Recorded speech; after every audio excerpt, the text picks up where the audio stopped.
कहाँ है तीनों? मुझे नहीं मालूम, मुझे नहीं मालूम।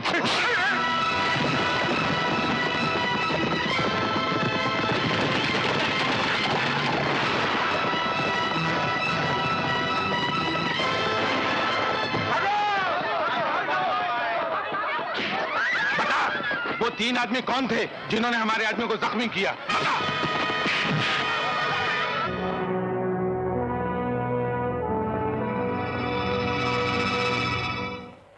सामने की पहाड़ी पे शेरा काटता है, जिसके चारों तरफ उसके आदमियों का सख्त पहरा है। अगर हम सामने के रास्ते से गए तो उसके आदमी हमें गोलियों से भून के रख देंगे, इसलिए कि उनके पास लेटेस्ट हथियार है। इसका मतलब है शेरा की पीठ पर देशद्रोहियों का हाथ है। अब क्या करेंगे? देखो, जहां जिस्म की ताकत कम पड़ती नजर आए वहां दिमाग इस्तेमाल करना चाहिए। सुनो कासिम, करण, तुम भी सुनो। हमें कोई और दूसरा रास्ता ढूंढना होगा। चलो।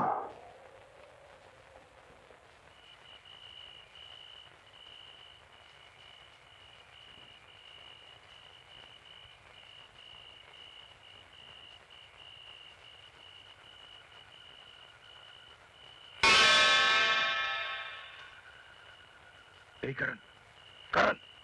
आजम भाई, मुझे बहुत नींद आ रही है यार। तेरी नींद की जात का भुरता मारो उल्लू के पट्टे बंदर छाप साले, कभी कभी काम की बात भी सुन लिया कर। कौन से काम की बात यार? देख बे, शेरा के पास लाखों का माल है। वो माल अगर हमारे हाथ आ गया ना तो हम लखपति बन जाएंगे। लेकिन ये माल हमें मिलेगा कैसे? अरे वो बंदर छाप, सीधी सी बात है। शेरा के अड्डे पे जब हम दयाल की पोती को छुड़ाने जाएंगे ना, उसी दौरान शेरा का हम सारा माल हथिया लेंगे। नहीं। अनीता, अनीता, तुम यहाँ इस वक्त? मैं अपनी बहन को बचाने आई हूँ। जब तक सीमा शेरा की कैद से रिहा नहीं हो जाती, मैं आप लोगों के साथ ही रहूंगी। तुम क्या समझे हम 3 आदमियों से बचा नहीं सकेंगे? हम बेकार हैं। वापस जाओ यहाँ से तुम। अमर, तुम भी कमाल करते हो यार। शेरा के आदमी इस जंगल के चारों तरफ फैले हुए हैं। ये अकेली लड़की, खुदा न खास्ते रास्ते में अगर इसे कुछ हो गया तो? Okay, let's go.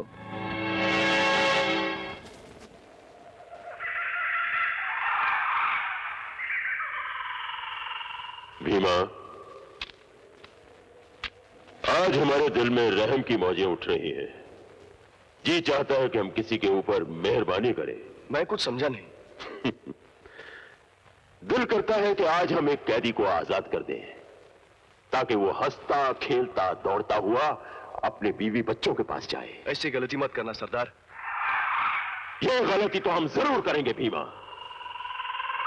अरे जरा सोचो तो सही, जब वो कैदी हमारी कैद से छूटकर अपने घर जाएगा तो उसके घर वाले कितने खुश होंगे, वो हमें कितनी दुआएं देंगे।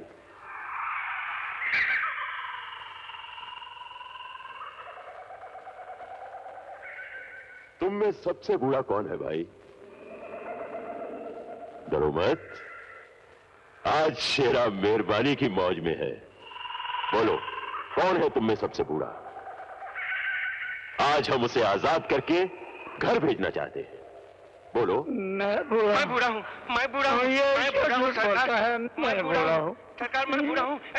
झूठ ना बोलो, मैं बूढ़ा हूँ, मैं सबसे ज्यादा बूढ़ा। अरे भाई भीमा, तुम ही फैसला करो कि दोनों में से कौन बूढ़ा है।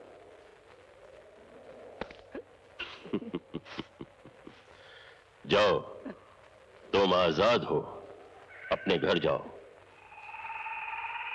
इससे पहले कि हमारी दया का सागर सूख जाए, फौरन यहां से चले जाओ। भगवान आपका भला करे, भगवान आपका बस बस बस, हमें दुआएं मत दो। हम भगवान को नहीं मानते। तुम्हें आजाद किया है, तुम फौरन यहां से चले जाओ। जाओ जाओ जाओ, शाबाश शाबाश, जाओ।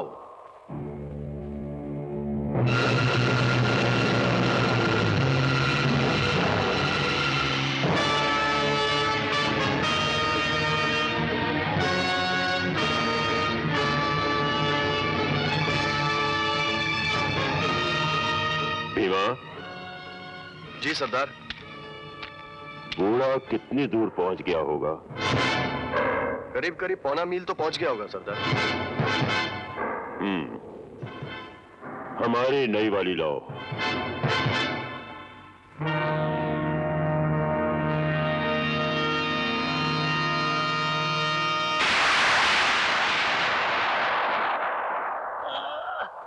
वाह, क्या बढ़िया निशाना है सरदार। बहुत अच्छी है, ऐसी ही 1 दर्जन और खरीद लो। नहीं, मैं मरना नहीं चाहता।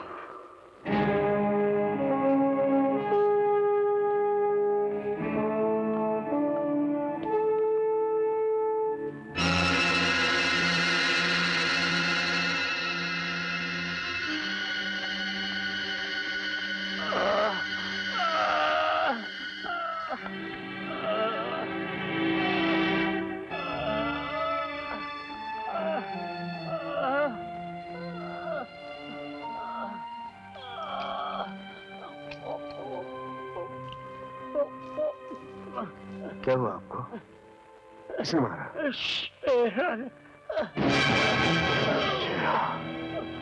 मजबूर लोगों को जिंदगी की लालच देकर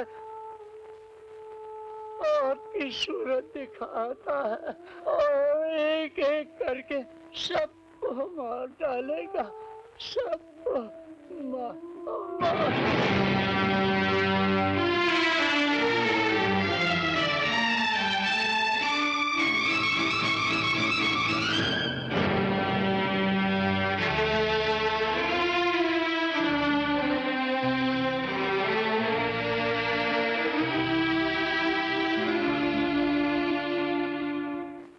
इस पहाड़ी के चारों तरफ हमारी मौत के इतने साए फैले हुए हैं कि उस यमदूत शेरा को दोज़ख तक पहुंचाना मुश्किल ही नहीं बल्कि नामुमकिन दिखता है। कैसी बातें कर रहे हो कासिम?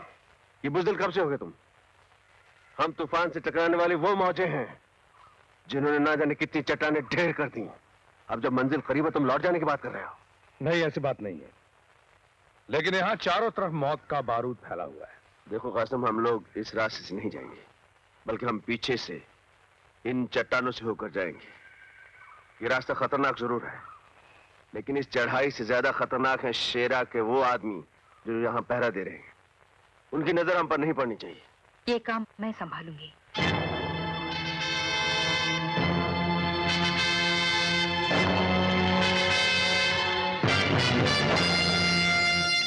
नहीं था, इसमें जान जाने का डर है, इसलिए इतना बड़ा रिस्क तुम्हें नहीं लेने दूंगा। आप बेफिक्र रहिए, मुझे कुछ नहीं होगा। Are you sure? Sure.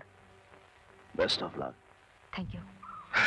Anita, कहते हैं इंसान जब शैतानों के बीच गिर जाता है तो ऊपर वाला इंसान का साथ देता है। कोई मुश्किल आन पड़े तो ऊपर वाले को याद कर लेना, वो तुम्हारी हर मुश्किल आसान कर देगा। अपना ख्याल रखना।